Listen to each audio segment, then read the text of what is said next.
So again, I think most of you stay back, huh? So, yeah. So this evening talk, the Buddhas used to say, what you expected to be, always otherwise. Sometimes you can plan and plan and plan. You think that, oh, my plan is perfect. It's going to happen according my way, according to what I want it to be. And actually, just recently before I came, I conducted a funeral service. And then when we arrived to the burial ground, and then discovered that they dug the wrong hole. Supposed to be not this block, the next block, Then what to do? Then we prepare, say, okay, maybe we have to come back later because, then they negotiate, and then because they have to cover the hole and dig another one. So then we are thinking, okay, what can we do, So because we plan to, after the funeral, then, we have lunch, then we will do something, we go to the council and submit our application.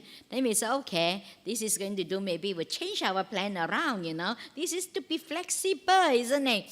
Then they said, then the family said, no, since we are there, So they also very flexible, And then they said, okay, maybe they just take the coffin out, they push it out, So we do the service, we do the chanting. Then they take the coffin back to the funeral, the parlor. And then they will start to cover this hole and dig another hole. And then afternoon they will bury it. But we do the service, we do the chanting. Then we say, okay. So I said, we are flexible. I can touch my toe. I mean, sometimes things is like that, No point do you get upset and angry, isn't it? Sometimes it's not up to you. You can plan, You can think about it and then, meditate on it, how to do it, and then plan and plan and plan. And things sometimes just don't go the way, Where someone this person passed away, before she passed away, she planned to come to a monastery to stay. Each time something happened, she can't come. And then sometimes I think the father, sometimes her father sick and the mother sick, and then eventually I think her father passed away, or things, always something happened, or she's not well. And then eventually at last, she make it. We said, wow, you see, you plan to come all this time, can't make it. You see, sometimes it's not according to you, You think that, They say sometimes when we have the opportunities, we just take up the opportunities. We don't know whether we still, sometimes we think that, we can do it next time. We don't really know whether there is next time, And then this lady also, then, and then they arrived that day. And then that day, eventually she make it. And then afternoon, she certainly, her pressure go up to, I think, 100 over. Quite dangerous. Then someone have to send her to the hospital, to the emergency. Then she was being, under observation for a day, a night. And then the next day she discharged, and then she come back. She said, I better go back because I'm not well, I come back later. I come back next time. Sure, next time I can come again to stay. She planned to come and stay. Then she left. And then 1 month later, I think a couple of months later, she died. Sometimes you see, you really don't know, Sometimes we don't know what is going to happen, isn't it? Sometimes they say, sometimes, it's just life is uncertain. We really don't know. And sometimes, sometimes we have this expectation, and then we plan and plan, and then sometimes we lock into our ideas. We can become very fixed, I've seen people, has to be that way, Other way cannot. Has to be this way. This is the only way. And very fixed. Sometimes when you're so fixed, you have these fixed views. And actually you become not open. Your mind is not open. You're not adapt. Sometimes you have to adapt to change. Because sometimes it's not, sometimes open. We open to that. Any change, we just flexible, change the other way around. Sometimes change is good, Sometimes we think that misfortune can be blessing in disguise, We have someone, this afternoon I've been telling someone that one of my friends, the father-in-law left her mother-in-law for another woman. And then later, the father-in-law have Alzheimer's. And the new wife, cannot handle, run away. So that's why it's a blessing in disguise for the mother-in-law, isn't it? She don't have to look after him.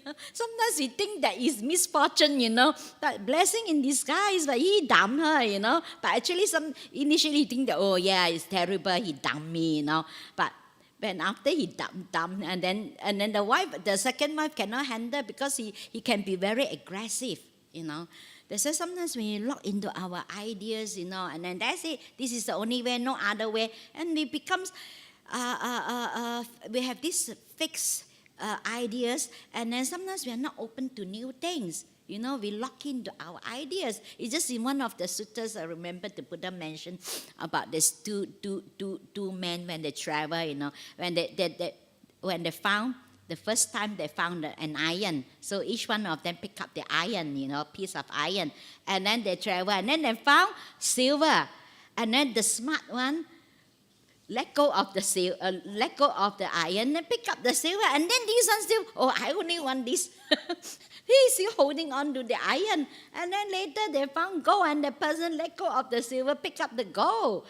And then they found that diamond, they let go, and then this is still holding on. That's why sometimes when we lock into our ideas, because this come from our sense of self, our ego. We think that we're in control. We think that we can make things happen. We think that we can make things according to our way. Because it's the sense of self, the ego. We want our way, no other way, But sometimes really, we can control to a certain extent. Many things really out of our control. Sometimes you just go with the flow. Sometimes, isn't like Ajahn Ram's, his famous talk, good, bad, who knows? Sometimes we really don't know. Like, when I look back, in the past, when I look back, and many things happen that, sometimes didn't happen according to my plans, but always turns out to be better. Better, Like, for example, we have problem with the setting up, our complex, and then they're not in line, the meditation hall and the dining. They're supposed to be in line, and then we have the staircase actually straight. And then they're not in line. Then we ended up have the staircase quite nice, go this way. Then it becomes quite creative, but actually it was a mistake. But actually looks nicer. Before that it's just because it's supposed to be in line like that, the stair is just like that. But because it's not in line, it's go like that. So we make the stair go this way. Then go this way, and looks quite nice, So there's no problem. Things didn't go according to and sometimes we think that we're in control, the sense of self, the ego, and things happen, like the Buddhist teaching, the most basic Buddhist teaching, things happen according to multiple causes and conditions. Some of the things we cannot control, and there is no right or wrong decision. Sometimes we make a decision. When things go according to our way, we think that we make the right condition. It's just that things happen, that everything's come together, But sometimes when things don't come together, we think that we make the wrong decision. Actually, whatever decision you make, if things don't come together, it won't happen. And then sometimes we think that we think that we make the wrong decision. That's why there's no right or wrong decision. Sometimes no one knows whatever decision we make. Like with our building project, lots of things, I just take it, this response. Sometimes I really don't know. You just have to make decision. You just have to go ahead and do it. And sometimes you cannot control what's going to happen. Lots of things is beyond our control. But sometimes if we understand that, then we not become so fixed and then got upset with others people. When things don't go wrong, we blame others. Maybe this, maybe you, because of you, then things doesn't happen. But sometimes it's out of control, So our decision making is only contribute part of the whole thing. Our own doing is a whole part of the whole thing because it's according to multiple causes and conditions. So that's why it's only one part. And some people start to have doubt. They think that, oh, maybe I'm not good enough. And maybe I fail. But sometimes it's not. Sometimes you cannot control. It's just like, you decided to plant a tree. So you go, you have all the research, find that this is the right plant, right, suitable to this climate, and then the right soil. We do all the right thing. Even we do all the right thing. And we planted the tree. If there's a storm or whatever, that we cannot control, damage the plant. Sometimes whatever we do the right thing, is still, still things don't happen according to what we want it to be. Just recently, yesterday, I think before I came, I think on test, Wednesday, someone came to me because of mother just diagnosed with cancer. She said, my mom is very health conscious. Always don't eat junk food. Eat the right thing. And still got cancer. And she couldn't believe, I'm doing the right thing, But sometimes they don't know that sometimes when you are so concerned and health conscious, actually it's very stressful. Whatever you eat, whether this is good, actually it becomes so stressful, and you stress out. And you start to worry, things going to go wrong, and then worries is always is a negative emotion, it leads to fear, leads to become nervous, anxieties, and all these, the fear actually it releases a lot of toxic in your body when you have the fear, always living in fear. People don't see that, and then people think that they can control. We can't control, This is just part of nature. This is part of life, Sometimes we think that things don't happen according to what we plan, according to our way. We think that it's wrong. It's not wrong. It's not a problem. If we think that is a problem, it's become a problem, isn't it? So whatever we plan, that we expect that to be happen is according to what we know, isn't it? When things happen that is not according to what we know, we think that is wrong. Actually, it's not wrong, but you look at it in a positive way. Actually, we learn something new, isn't it? We learn something new. It's no problem. We learn, like when we do our building project, our Sala complex, we have lots of problem, And every day I don't know what I'm going to expect, Next day always something happen, Then somehow we solve the problem. If we get upset, get angry, it's not going to solve the problem, So that's why sometimes sometimes things happen when I look back. I say, gee, I'm glad that didn't happen that time. Sometimes it's always didn't happen. Actually, it turns out to be better, That's why sometimes don't worry, don't be disappointed if things don't happen according to your way, It's just like our body also. It's just like it's uncertainty. We don't know. You see, like this is nature of all things. We all grow old, But sometimes we think that we're in control. Nowadays, because it's so advanced, plastic surgery, people think that they will look young, beautiful forever, You can't, This is part of nature, When old age arrives, we all in the same boat, No matter how hard we try, The only thing we can improve, we can improve and beautify is our mind. Our body, eventually, that is what we're going to expect, grow old, not will be always young, and then the hearing, but sometimes it's difficult. Even people, sometimes I've seen people, even they're up to 80 or till 90. We have one of our supporters, when that time she used to come that time, later she was, I think, 2 weeks, she didn't come. That time she's already 88, close to 90. She got very strong characters. And she didn't like that her grandchildren to hold her hand. She said, I'm okay, I'm not a cripple, I can walk. Like very proud. Like she not be able to admit that, it's just grow old. So I said, why don't you allow your grandchildren the opportunities, to care for you. But to her, because she's been strong, very strong characters, and she can do everything herself, and she cannot accept that. And sometimes, as someone told me that, I look at the mirror, oh, who is this guy that looks so old? Is it me?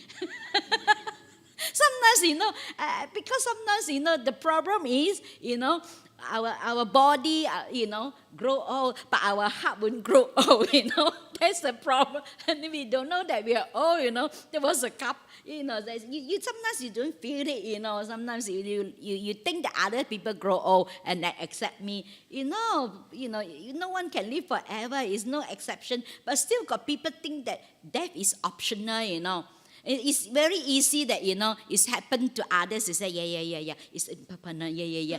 When it's happened to you, you can't accept, isn't it? Sometimes it's very difficult to really accept the idea of the impermanent, that one day we have to face death, We are heading that way. It's a growth. So rather than we have so much fear, we just grow old gracefully, just happy, okay, and at ease and at peace with ourselves. Being old is okay to being old, not try so hard, and then make it to be otherwise, and you cannot control, and then people don't see that actually you create lots of suffering for yourself, and don't see that. It's just like it remind me that this couple, this couple. The husband worrying about the wife, telling the doctor, say, I think my wife getting really bad, I think she cannot hear me at all, Then the doctor said, okay, so I don't know how serious is your wife hearing. So maybe you test and say you go back, you try to maybe a distance, see how her respond. So then he went back. He was standing at the doorstep, in the kitchen. The wife is preparing dinner. So he said, darling, what's for dinner? And then he said he didn't hear what the wife said, Then he go closer. He go a bit closer and ask again, what's for dinner? And then cannot hear the wife respond. And then he so close right up to the wife, in front of the wife, and ask the wife, what's for dinner? The wife said, this is the third time fried chicken.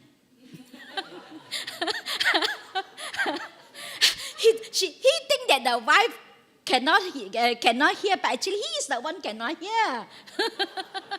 Sometimes we think that only other people grow old is not me, isn't it? I remember when I used to, when I was a lay person, I used to go, like the Buddhist society, we used to go to chant for people like pass away, and I always have this death, doing that, Then, when people, how is your mom? And, they're 80, 90 or whatever, you say, it's a good age, And then it's as if the other people, parents, is old enough to die, And then when come to my mother, it's different, Sometimes they never hit home, isn't it? They sometimes don't hit you because it's happened to someone else. Like it's happened to my mother. No, she's still not old enough to die. It's very difficult. It's easy. Sometimes we think that we be able to accept. Actually, deep down, very difficult because of the sense of self, the ego. We constantly try to manipulate, we manipulate, the way we want it. We still think that we're in control. So it's all this control freak, we have to control everything because because of the sense of self, the ego, and then we think that we can make things happen according to our ways. No, sometimes we cannot. A lot of things we cannot control, So that's why sometimes we create lots of suffering for ourselves is unnecessarily because we don't see that. Sometimes people think that they didn't try hard enough.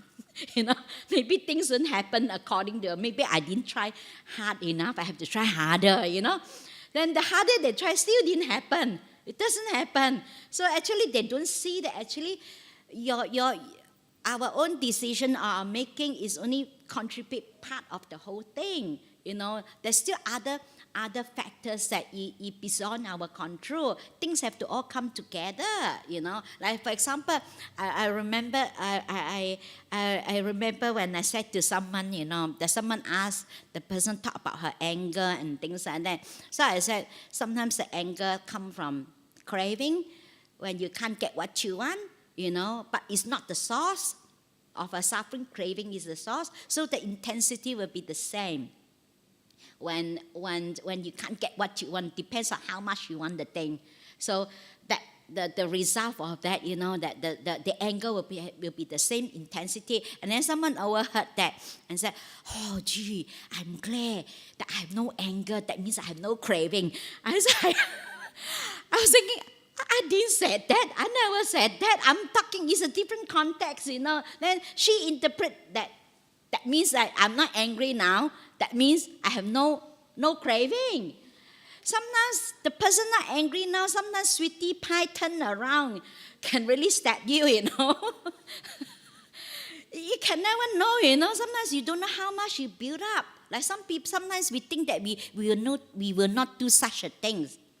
Sometimes our underlying tendency is there, greed is there, hatred is still there, and given the right condition, someone thinks that I will never do such a thing, as long as our underlying tendency is there, when given the condition, sometimes some sweetie pie turn into stabbing someone. Sometimes depends on how much you suppress. Sometimes people suppress, and then suppress, and then they're building up to the point that they can't suppress anymore, they explode. And then any trigger, actually it's nothing to do with that person, but it's a trigger. And they said this is why sometimes people, ended up killing someone over small little thing. Actually, it's not real. That is only the trigger, and the person already been cooking, building up, that is in them, It's just like when we are in bad mood, Anyone say anything, isn't it?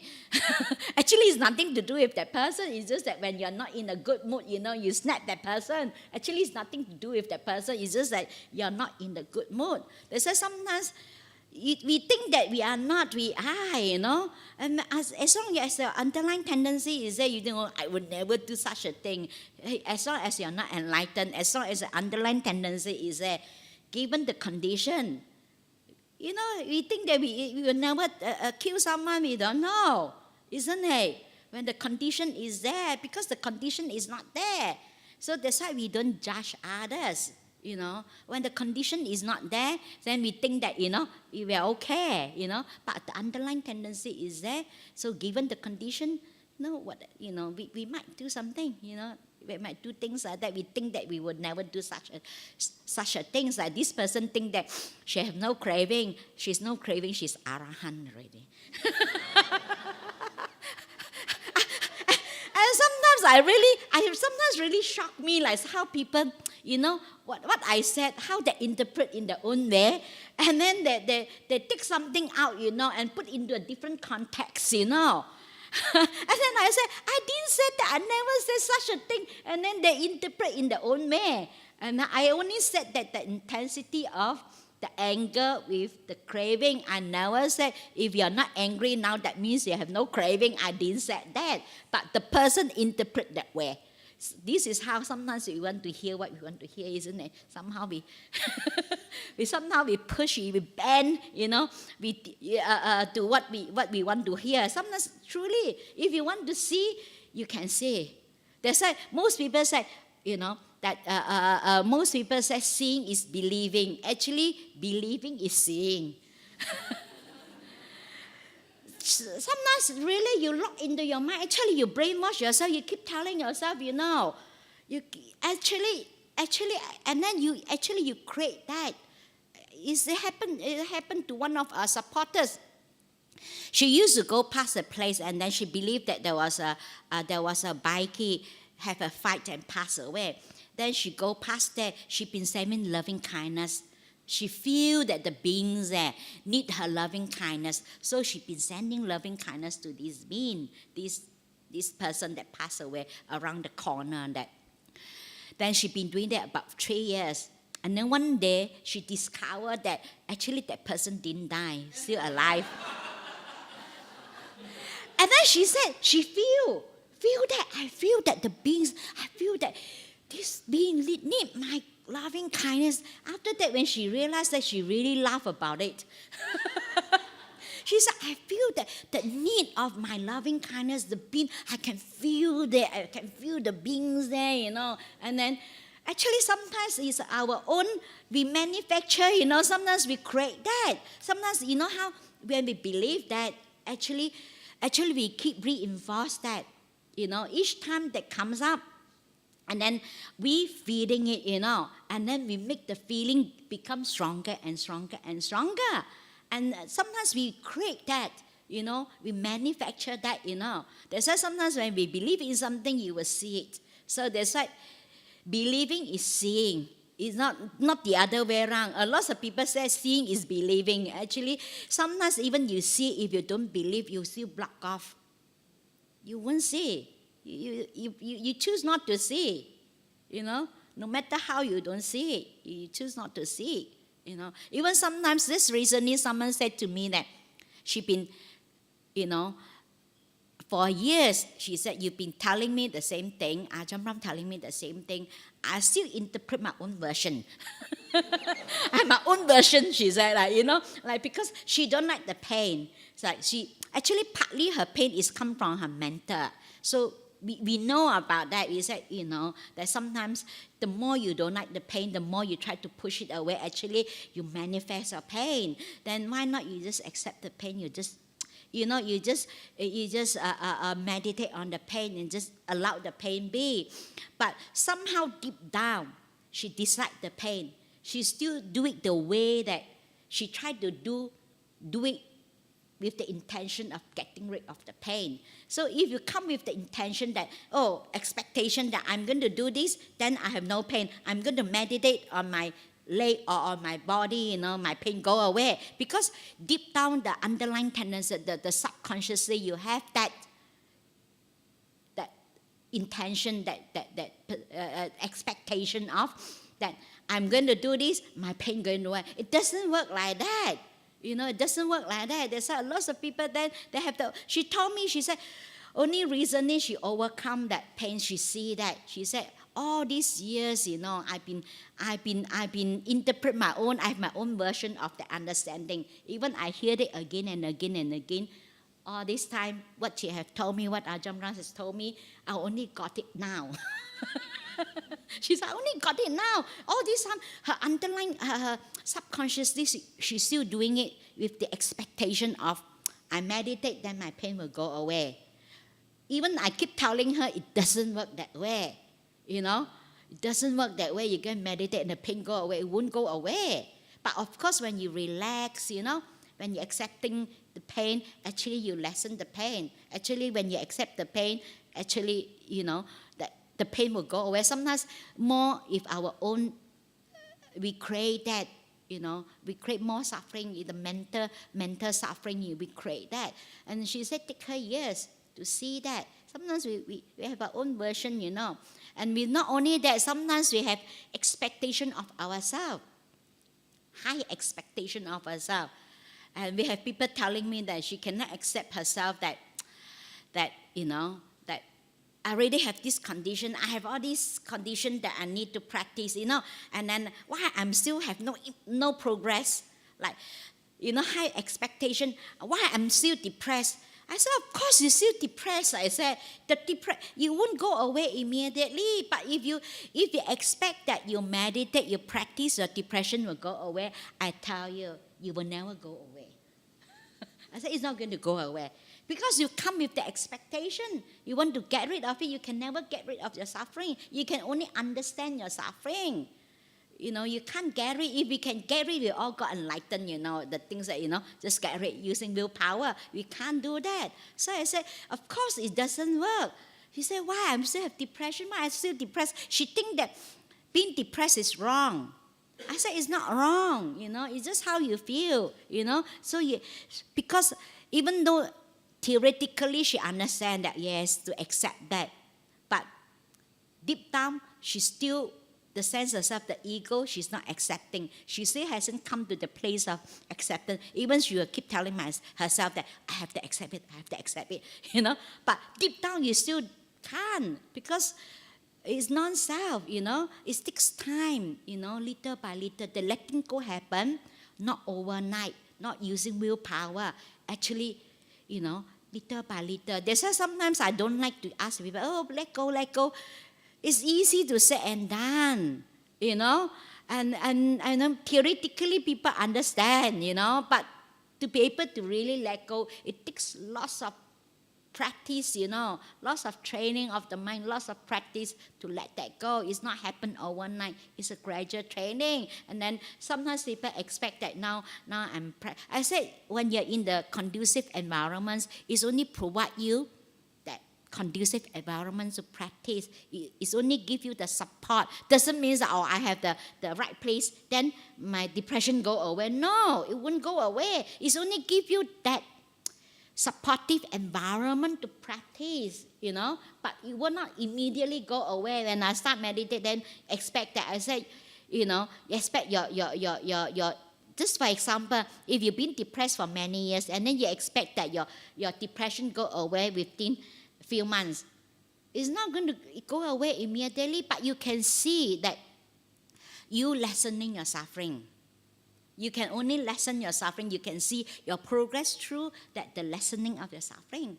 Like, for example, maybe last time will bother her, and then she was depressed for a longer time, but now it's become shorter, then actually your suffering is lessened. But last time she used to depress easily, but now occasionally still depressed.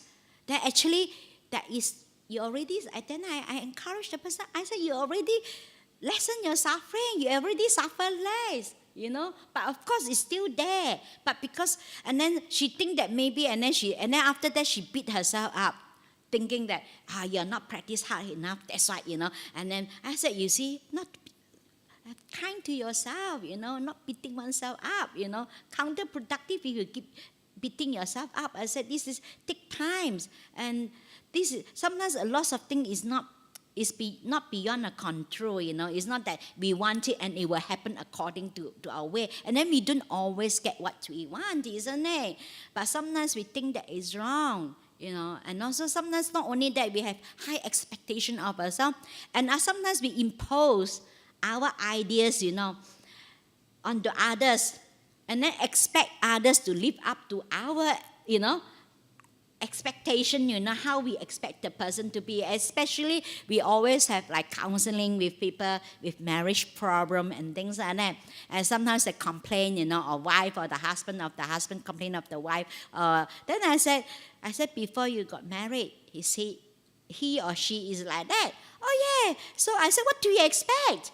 Sometimes people have the expectation, okay, expect that the other person, once I got married, and then I will change that person, I will shape that person into my ideal husband or wife, And I said, you be disappointed. I said, you love that person as the person is, No one is perfect. I said, you love that person, you also have to embrace, accept the person's shortcoming, but not to think that you're going to try to change that person into your ideal husband or wife, And then I say, then you're asking for trouble. You create so much suffering for yourself, That actually you cannot change others, You can only change yourself. You accept. If you truly love your husband or wife, you love the person as the person is, isn't it? Only, I only want the good bit, I don't want the other bit, and then try to change the person. And then sometimes we don't look at it that actually we ourselves also not perfect, but we expect other people, the other half to be perfect, isn't it? So I said, so I said, what do you expect? You've been, before you married this person, the person is already, the personality, the characters is like that. So if you truly love that person, you love the person as the person is. You embrace the person, shortcoming as well. And then we also have shortcoming. And then sometimes it's easy that you want others people to change, for you, but you don't change for others, So I said you create so much suffering for yourself, and because people have all these ideas, thinking that, I'll be happy ever after. So I will change this person to my ideal husband or wife, There's talking about this, I remember that there was a guy. So he just one evening he just turns up, go back, tell the wife, today I'm going to, my friends is coming for dinner.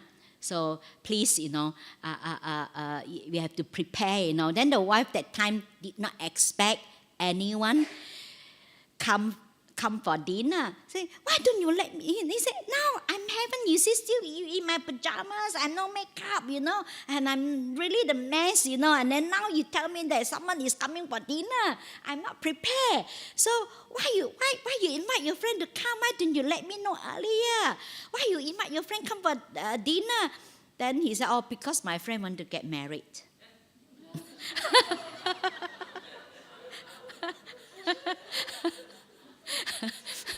Sometimes they have this romantic idea. After you marry, how is it like that? After that, sometimes that before, when you first know each other, you cover up yourself, isn't it? So when you get married, you cannot hold anymore, isn't it? Then you reveal yourself,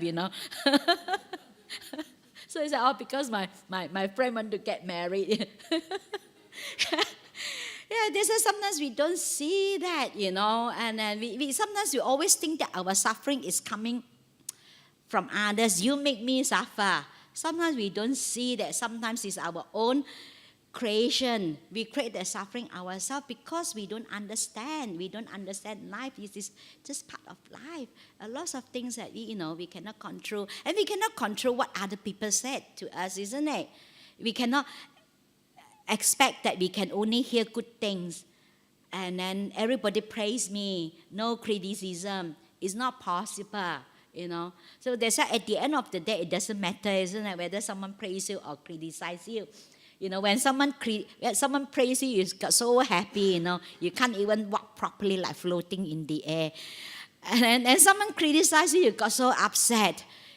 But actually, at the end of the day, when you're upset, it won't stay, and when happiness also won't stay. So at the end of the day, happiness and sadness won't stay. So doesn't matter, There's sometimes we because of the sense of self, we try to control, we try to make our way. We think that this is, I try to, manipulate, and then sometimes we have this unrealistic expectation of others, and sometimes we impose our ideas on others, and then sometimes we think that, oh yeah, I really love you, I want you to be happy, Sometimes we think what is good for others, it may not really good for others, isn't it? Sometimes we don't even know what is good for ourselves, isn't it? Then we think that we know what is good for others, and then we impose our ideas on others. It's like me, like some of my relatives, they think that poor me, that I become a nun. Sometimes people think, oh, poor me, why you have family, you don't want your family, you become a nun, that to them that they feel like they feel sorry for me, but actually I'm happy, you know what I mean? There's sometimes what you think is good for others is not necessarily good for others. You just impose your own ideas on others, and then expect others to live up to your expectation, and then we just create unnecessary suffering for ourselves, isn't it? So there's sometimes this expectation is come from craving, the one thing. We're not be able to stay, we're always looking for something else, craving for something else. So that's why sometimes it's good this expectation come from like, something, especially something that is pleasant. And then we think that we can manufacture and make it happen again. When I look back, and sometimes when I'm having good meditation, it's always that I have no expectation. When I have no expectation, meditation is good. So I remember when I was in Thailand, some days that when I have good meditation, wow, the next day I can't wait, I have to quickly finish my job, that I can't wait to go back, quickly and then sit on my cushion and start to meditate, And then I try to manufacture, I try to make it happen again. How did it happen yesterday? you try to trace back, and then it's ended up my mind all over the place. It happened naturally through letting go. When you let go, you just, okay, I just meditate, not expecting anything in return. I just sit, just sit there. Yes, actually there's no good or bad meditation, just sit there. Because sometimes you have pleasant feelings, then because we all attach to pleasant feelings. And unpleasant feelings, we have aversion towards that. And then you try to manufacture and make that happen. How did that happen? And then also they said partly also because of the sense of self we try to control. And that's why that we have this the expectation is also come from the craving, one thing. So we always want something else. And the reason why the craving, we have this craving because we unable to stay in present moment awareness. That's why sometimes we develop, this present moment awareness to stay. Because sometimes that we always want to run away from the present moment awareness, and then we always, project into the future. And what might happen, what might not happen, and then we start to worry. And then when we talk about present moment awareness, a lot of people say, oh, it's very difficult for me to practice present moment awareness because I'm still working, I'm still in the world, I need to work. I said, I need to plan.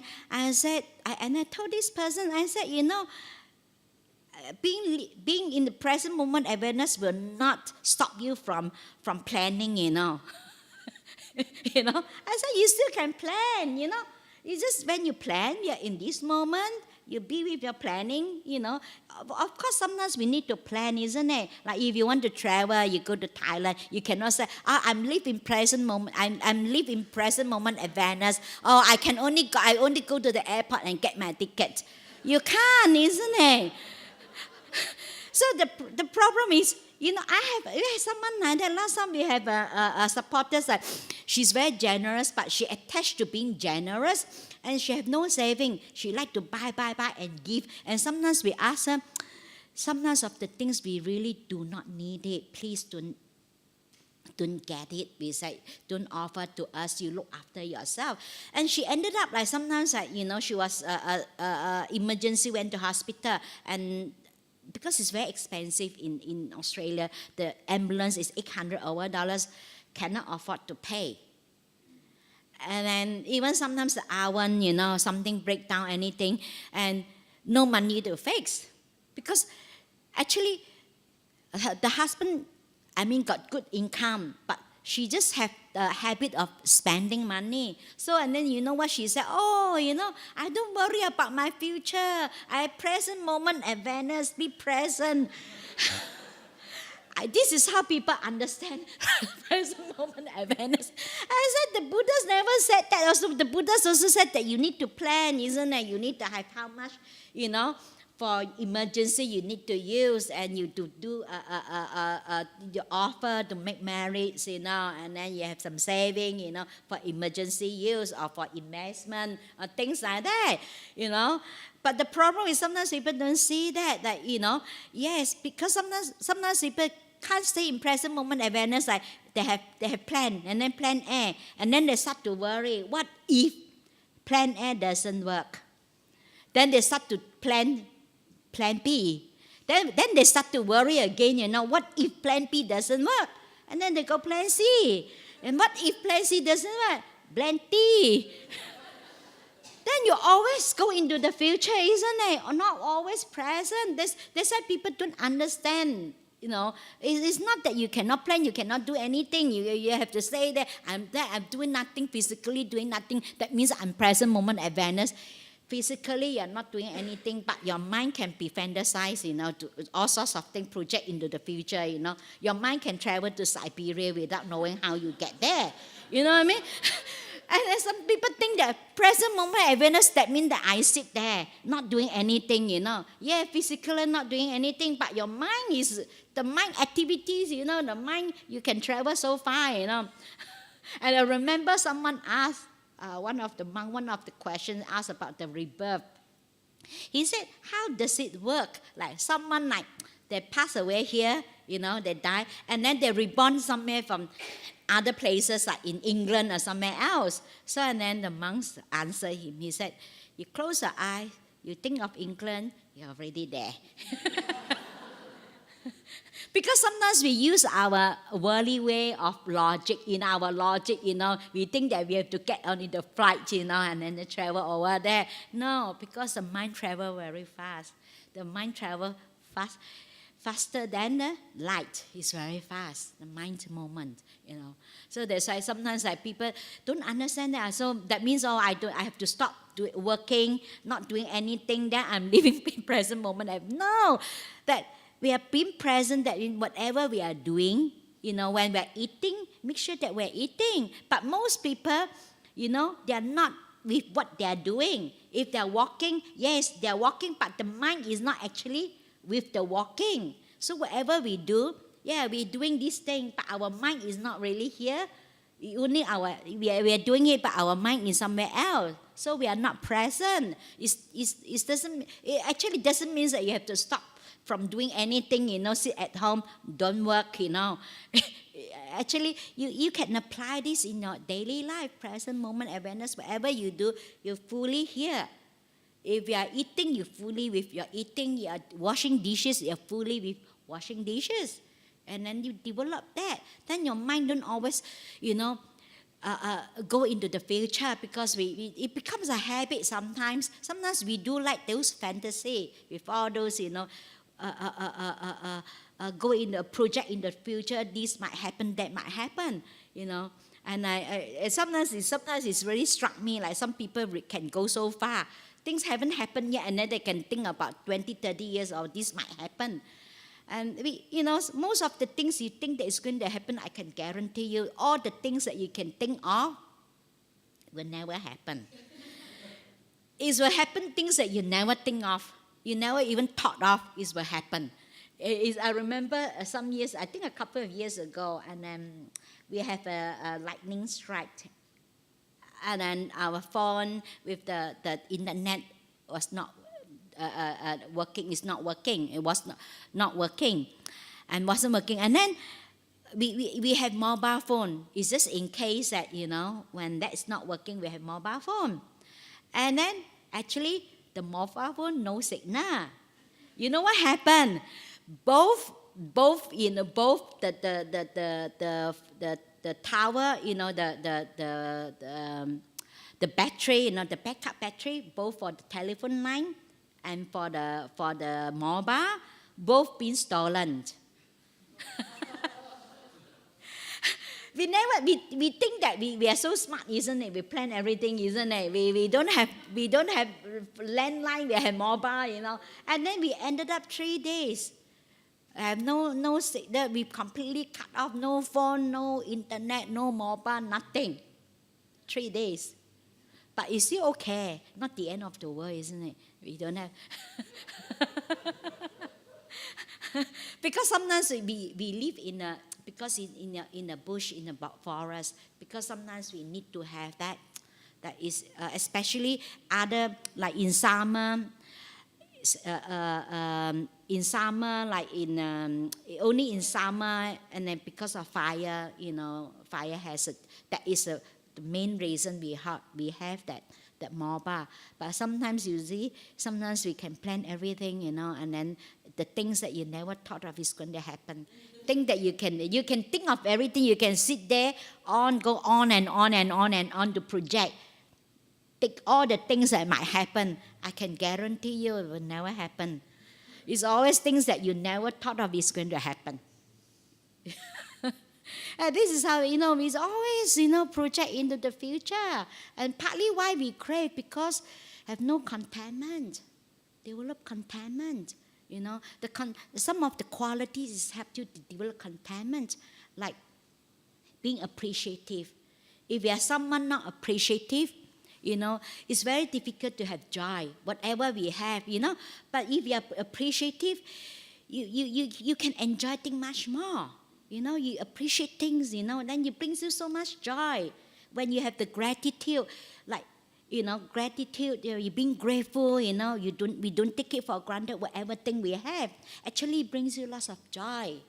But if we don't have that qualities, you know, like gratitude, you know, and not being don't know how to appreciate things, and then you'll not be able to enjoy whatever you have. You'll not be able to enjoy, and that you have no joy, you have no happiness. But because this gratitude and have this being appreciative actually is a wholesome qualities. Wholesome qualities give rise to a positive and wholesome emotion. Joy is a positive emotion. Like worries, you know, that is a negative emotion. It will give rise to negative emotion, give rise to anger, and then depression, and all this is a negative emotion. That's why we cultivate that, bring joy to our heart, to reflect on our own goodness, and just happy that, you know, just be grateful that the fact that I have the chance to practice, just happy to be here, just happy to have the opportunities to practice, just be grateful, you know. And, you know, sometimes every day we wake up in the morning and just remind ourselves that, you know, just to be thankful to whatever we have right now. Actually, we can develop that. We brainwash ourselves, you know, condition ourselves, you know, to be thankful every day, you know, whatever, you know, gee, I'm still counting our blessing that we're still alive. Actually, that gives you lots of energy because you become like more appreciative of the time that you have, you know. It become more positive, you know, and then you can brainwash yourself in to develop the positive attitude, you know. So be thankful. If I cannot learn a lot today, at least I learn a little. If we can't learn a little today, at least I'm not sick. If I'm sick, at least I'm still alive, you know. So that's why sometimes we look at that and to be really, you know, thankful. Sometimes it's so nice that we have that kind of attitude. If people do just a small thing for us, we have that kind of like, it's not only a manners, like there's a gesture that thank you so much, you know, we thank someone. Actually, you develop that kind of attitude, being appreciative, you know, not to take it for granted. Sometimes we think that people have no obligation, you know. So that's why sometimes you develop these qualities, positive, you know, these wholesome qualities. Wholesome qualities will lead to wholesome, positive emotion that give you joy, happiness. So that's why sometimes when we appreciate things, you can enjoy a thing much more, isn't it? And you have so much joy. But if you don't know how to appreciate things, I tell you, even you're in the best situation, you still think that it's not good enough. Isn't it? It's still not good enough. That's why if you learn to appreciate, that's why someone told me, he said, someone said to me that, I find myself that very difficult to appreciate others. So I said, the fact that you cannot appreciate others because you don't know how to appreciate yourself. And I said, learn to appreciate yourself. Look at your own goodness. You know, no one is wholly bad. You know, look at the good things you have done. Learn how to appreciate yourself. Then you will know how to appreciate others. So I offer this for Dharma reflection. May this teaching be of benefit to all of you. Is there any questions or comments?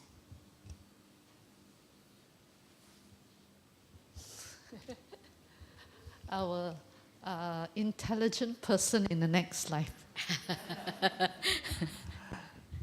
Thank you, Venerable, for the very lively, interesting, and humorous talk. I'd like to understand what is the Buddha's term for underlying tendencies and how do we deal with it?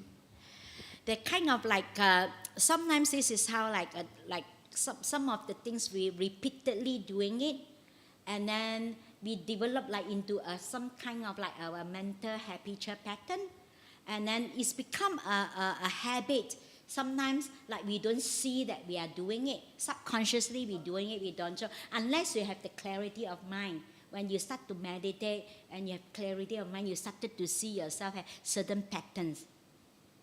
Like this lady can't see that. She herself always have the kind of pushing away, don't like that. But she been doing it, she didn't know.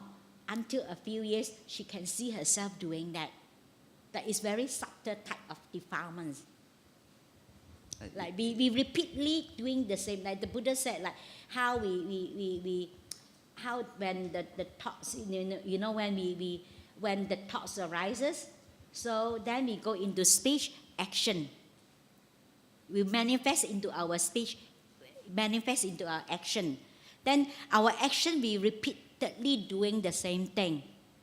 Then it will develop, and then it becomes hardened into your characters. It becomes a habitual pattern. You keep doing it, and then without knowing that, it's become like very natural, like part of you.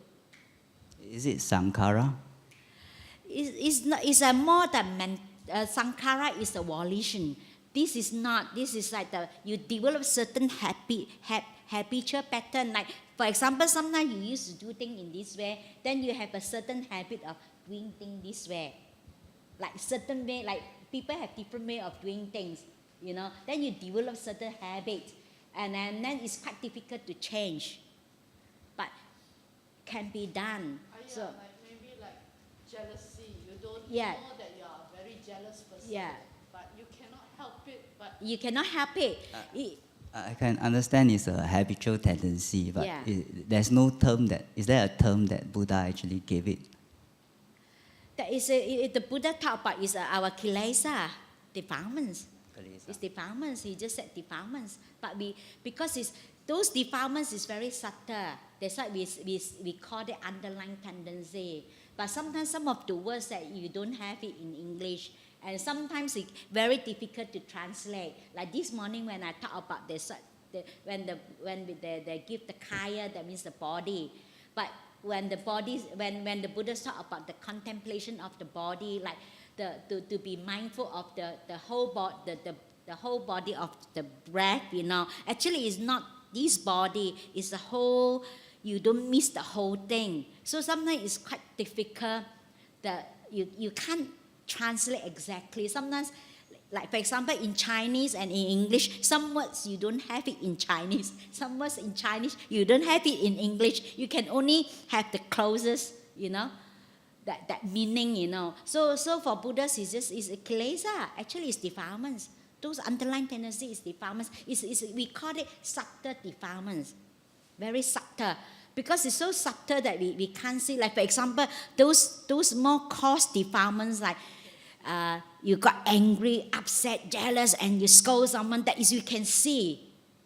But some of those defilements, like selfishness, we want our way, that we do something, that is very subtle kind of defilements. Unless you develop your mind, you have the clarity, then only you'll be able to see the refined defilements. If those causal defilements is easy to see.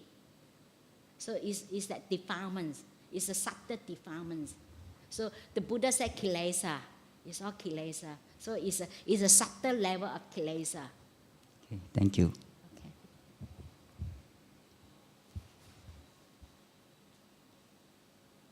Any more questions or comments?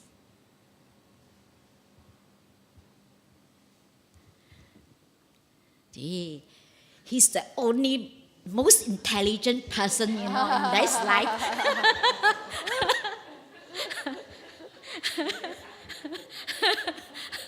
you also want to be? No. So no more questions or comments? Oh, so okay, no more. So yes, Granny, the next intelligent person in next life. Okay, so for example, if when we meditate and then we actually can see that there's a tendency there, for example, like repressing our emotion, and then how we are going we should deal with it. Okay. First of all, the Buddha said, if you know that you are a fool, you're still wise to the extent. If you are a fool, you think that you are wise, you're indeed a fool. So actually, the fact that you be able to see that subtle tendency actually is already sadhu, very good. You know, that's, you just actually, first of all, you be able to acknowledge that, because now you be able to recognize that. So you acknowledge that, yes, I have this. Because sometimes deep down, we still have that resentment of this is something that I don't like. So you have to see whether you have that resentment of that kind of repression. Like you sometimes when you see that you have that tendency of try to push it down, but on the other hand, you don't like it. It's very subtle. The mind is very tricky, you don't like it. So actually you have to see that that's why sometimes it's not easy to, theoretically, yes, to be able to acknowledge that, but sometimes it's quite difficult because, again, it's a sense of self, the ego, getting in the way. So that's why you see that whether you have that. So actually be able to recognize that actually is already a big step, to be able to see that. Rather than some people don't even know they're angry. Like some people, even they're so angry, they say, I'm angry. And then they're so angry. So actually that we be able to recognize and you acknowledge that yes, there is that tendency is there. Then to accept that there is still there. But sometimes we try very hard to try to get rid of it. That and again you see have another that you try to get rid of that. Sometimes the mind is very tricky, and you go. That's why sometimes you need to keep develop your mind as you get more clarity, because it's very, very subtle, and the kind of very tricky. So you know, and then yes, one hand you see the tendency, another hand this coming up again, and this is more subtle than this, This defilements is more subtle than this defilement already coming up again. And then this is how layer and layer and layer and layer. So this is where we practice. We just uncover layer of our defilements. We go to more and more and more and more subtle. The more subtle it is, the more difficult to see. You have to develop your that's why unless your mind is really completely still, you can see things is more. Because when your mind moves, when we still have craving, so you can't see. There's until when your mind is really completely still, so we have more clarity, we can see. So all you need to do, you have to keep practicing. So be able to recognize, acknowledge, accept that it's okay, and forgive and let go.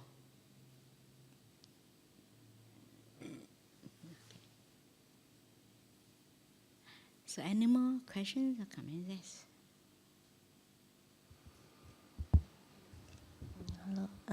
I'm new here. I just wanted to know, women tends to be multitasking. Mm-hmm. We always get phrases from people saying that when you cook the food, you think, later what will happen and all this. Mm-hmm. Because if, let's say, you are too concentrated in what you are doing, sometimes you forget. Sometimes you forget about the next thing that you need to do. Oh, you know what to do if you're afraid that you forget the next thing that you need to do, you just write it down and just keep to what you're doing. Sometimes if you run all over the place, sometimes you got 10 jobs, you don't do a good job.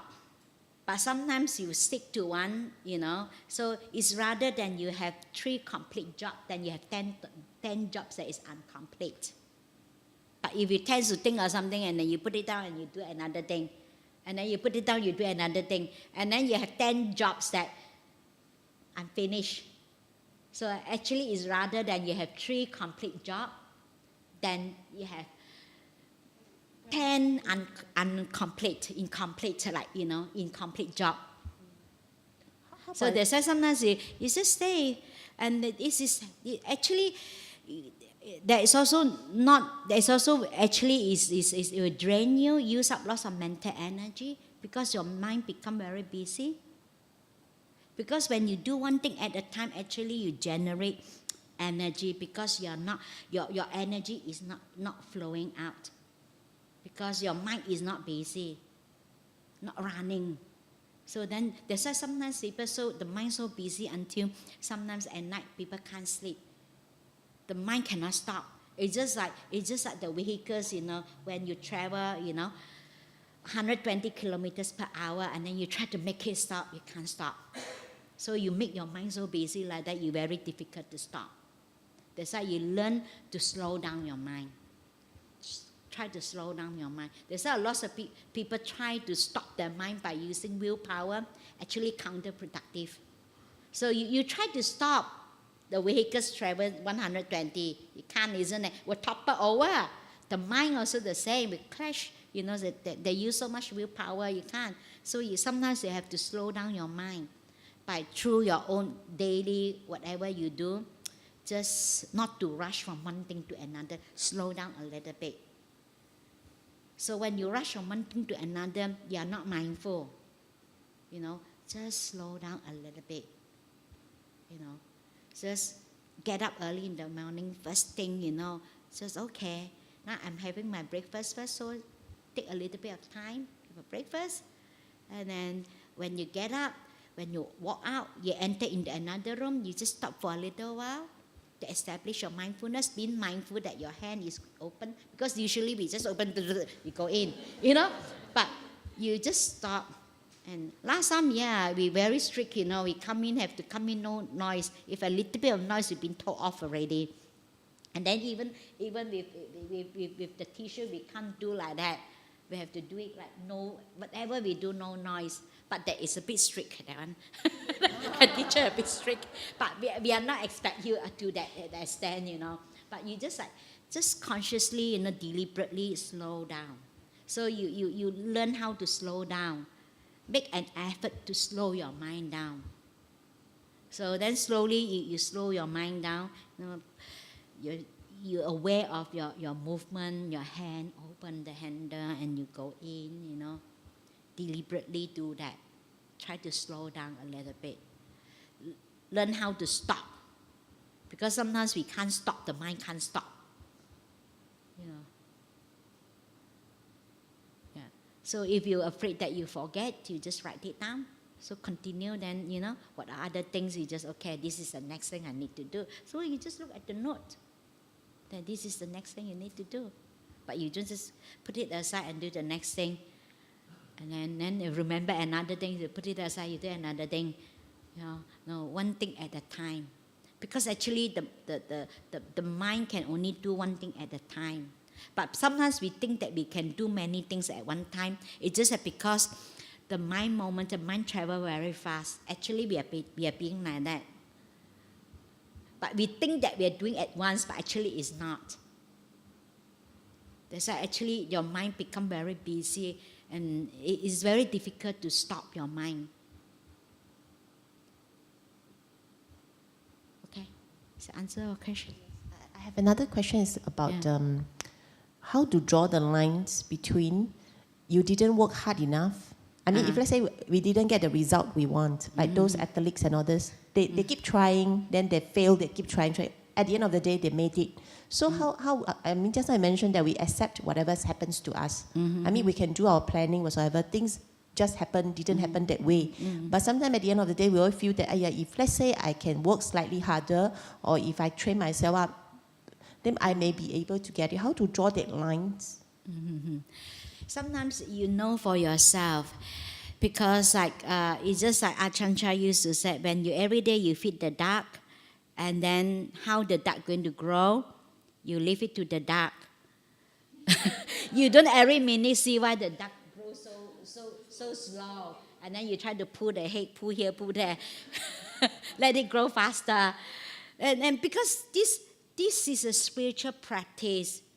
It's different from the worldly way, because we all come with our mentality is a worldly way of doing things, getting a go-getter, and to achieve, and to get, So everything we want fast.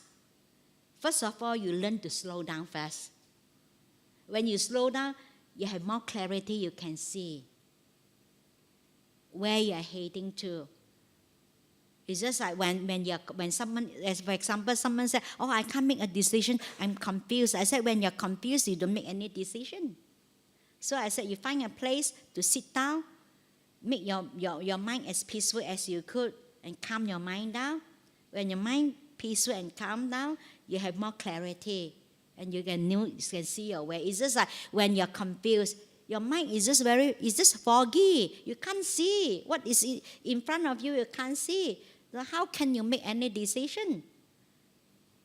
You know, you might hit into a drain, or no true road. You can't go there, So when it's foggy, the same thing. Then you have to develop your clarity.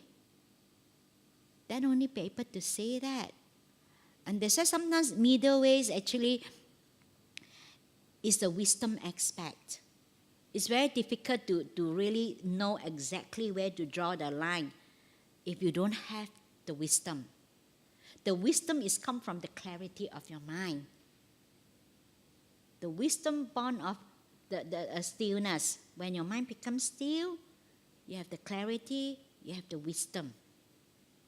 So that's why, so to be really know exactly where to draw the line, the middle way, actually you have to have the wisdom. You have to develop the clarity in order to see that.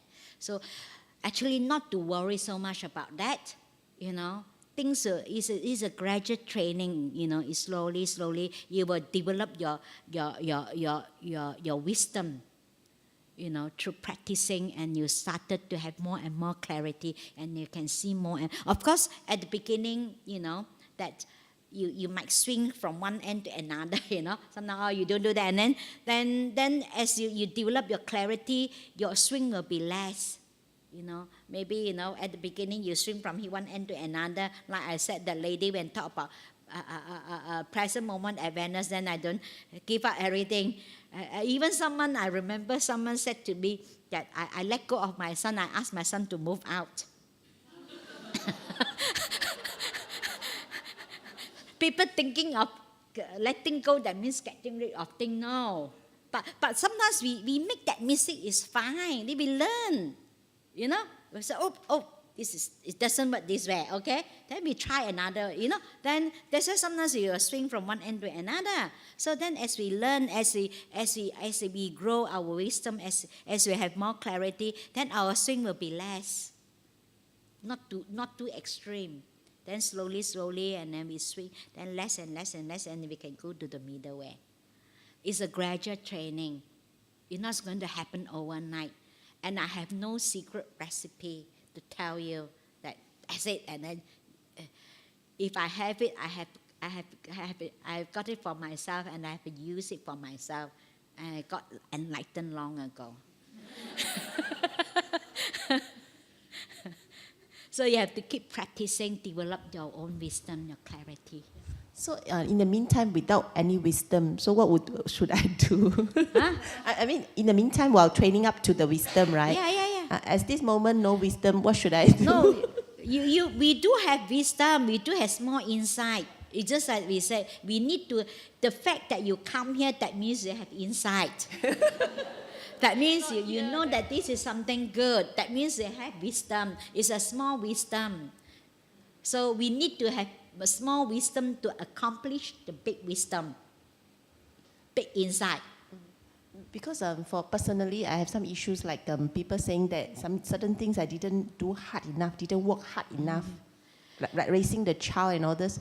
But if I'm following my heart, I prefer to do another way. Mm-hmm. So because the lack of clarity and all this, so not sure, should I like push myself, work harder, or just maybe... Sometimes like,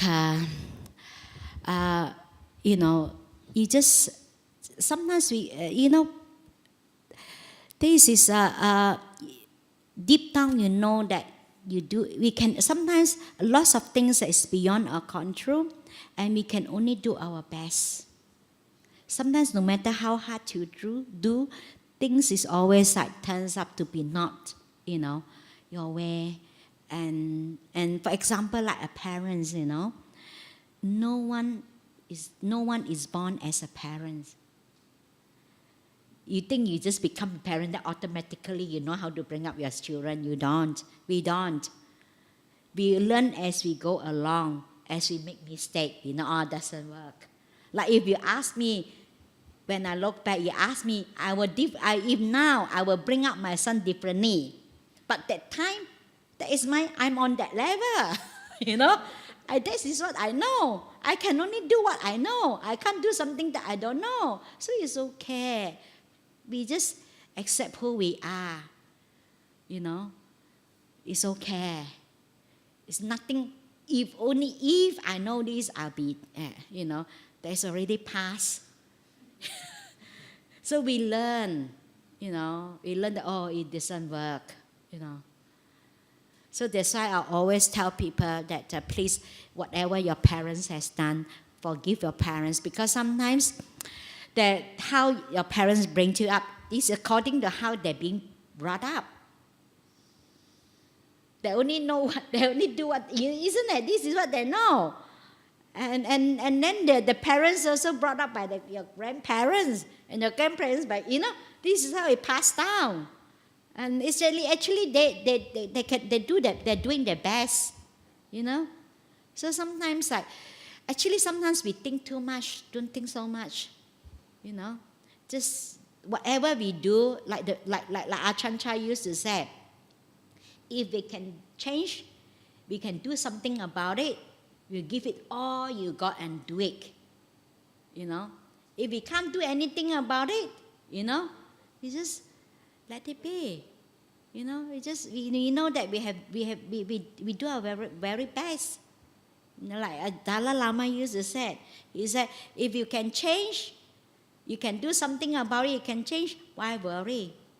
If we can't change, also why worry?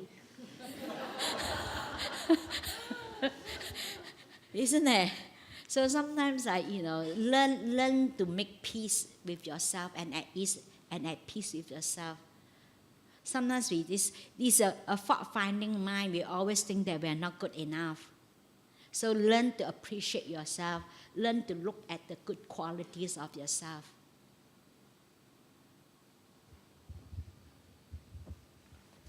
Because in this society, we always that kind of fault-finding, you know. But rather than to remember the good things. That's why in our monastery, normally, I always encourage people, you know, to I don't always say, oh, you don't do that. Sometimes can be very damaging. You know, if I keep telling, yeah, it's wrong, it's not, then the person really scared, you know. Have no confidence in themselves, you know. That sometimes it's okay that no big deal is, even you make mistake. But if you keep pointing out the person's mistake, the person will not dare to do anything. You know, where someone that, you know, I know someone like, because she always been criticized, you know, and then she ended up, she don't want to learn anything. Because of, if you don't learn new thing, you know, then you don't make mistake, you don't make mistake. Because you're afraid to make mistake, because you're always being criticized. Actually, it's very damaging. You know, it's okay. It's okay that people make mistake, and they learn from that. And give people space to grow, to learn. You know, it takes time.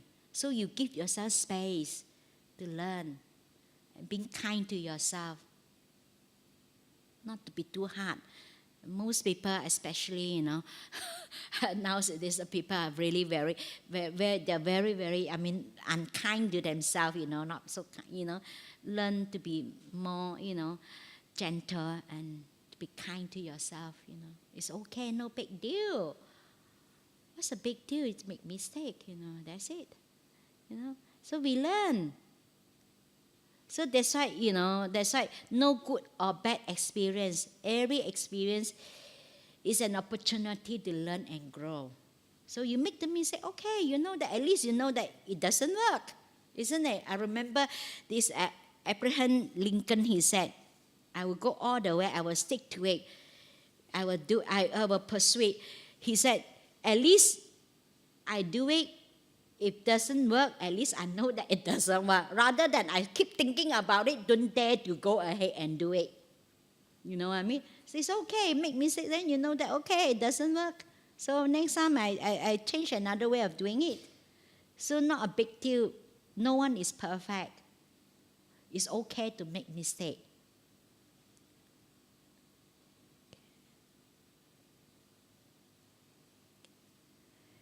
So any more questions or comments?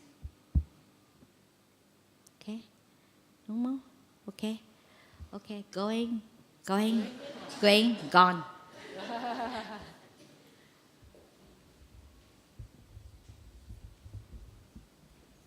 Do you want to share merits? Okay. Akasata Jabummata Devanaga Mahitika Punyantam Anumoditva Jiram Rakantu Lokasasanang Akasata Jabummata Devanaga Mahitika Punyantam Anumoditva Jiram Rakantu Desanang Akasata Jabummata Devanaga Mahitika Punyantam Anumoditva Jiram Rakantu Mamparamti.